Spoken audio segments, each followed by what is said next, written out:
প্রথমে ফুলকপি ধুয়ে কেটে নিলাম, তারপর আলু গোল করে কেটে রাখলাম।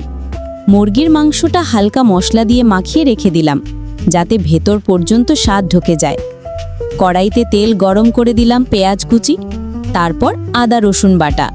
মশলার সাথে মিশে একদম স্বর্ণালী রং হয়ে গেল। এরপর মুরগিটা কড়াইতে দেওয়ার মুহূর্ত, চটচট শব্দ আর ঘ্রাণ, পুরো রান্নাঘর যেন জেগে উঠল।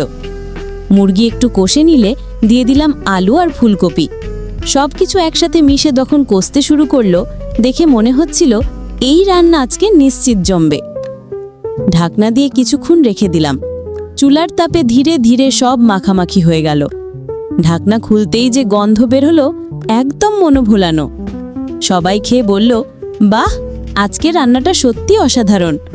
আপনারা যদি ভিডিওটা দেখতে ভালোবাসেন তাহলে ভালোবাসা দিতে ভুলবেন না। ধন্যবাদ বন্ধুরা, প্রতিদিন পাশে থাকার জন্য।